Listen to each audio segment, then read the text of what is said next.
पंडित दीनदयाल उपाध्याय जी ने जो एकात्म मानव दर्शन का विषय 60 साल पहले रखा था रुइया कॉलेज में, वहाँ पर अपन ने वापस उसको रिप्लिका किया था। उसी जगह के ऊपर उनको 3 दिन का कार्यक्रम रखा था कि एकात्म मानव दर्शन क्या है। आज भारत सरकार की और महाराष्ट्र सरकार की जितनी योजना चल रही है उसके अंदर आप कहीं जाकर देखोगे तो दीनदयाल उपाध्याय जी का नाम नहीं है, पर वो एकात्म मानव दर्शन है। पर वो मेरा विषय नहीं है आज, इसलिए मैं उस पर बोलूँगा नहीं। अगली बार कभी और बुलाएंगे तो उस पर भी बोलूँगा। पर तो उस समय हमारे राष्ट्रीय स्वयंसेवक संघ के केंद्रीय कार्यकारिणी के सदस्य माननीय सुरेश जी सोनी आए थे। उनका एक छोटा सा सेंटेंस सुनाकर मैं अपनी बात शुरू करूंगा। उन्होंने कहा था कि भारत को कभी सोने की चिड़िया कहा जाता था और भारत को एग्रीकल्चर प्रधान देश भी कहा जाता है। तो ये दोनों कुछ मिक्स नहीं था।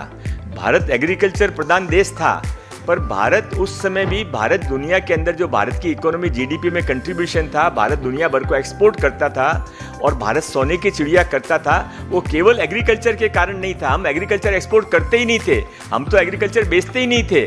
गाँवों के अंदर आप आपके दादी नानी कोई बैठी होंगी तो उनसे पूछना कि उस समय तो ये था कि खेती होती थी तो खेती की जो फसल निकलती थी, ये मंदिर का हिस्सा, यह मेरे ससुराल वालों का हिस्सा, ये जो गांव के अंदर गौशाला उसका हिस्सा, ये समाज के जो लोग कमजोर है उनका हिस्सा, बाकी जो बचा है वो घर के अंदर जाता था और उससे अनाज बचा था। हम अनाज को बेचना उस समय पाप समझा जाता था। उसके बाद भी यदि भारत सोने की चिड़िया था तो क्यों था?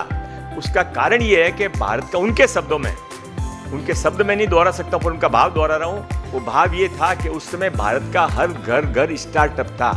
एक भी महिला ऐसी नहीं थी कि जो काम नहीं करती थी। कोई चक्की पीस रही है, कोई पैकेजिंग कर रही है, कोई कूलर बना रही है। ये सब जो स्टार्टअप घर घर में चलता था, इसके लिए भारत सोने की चिड़िया था।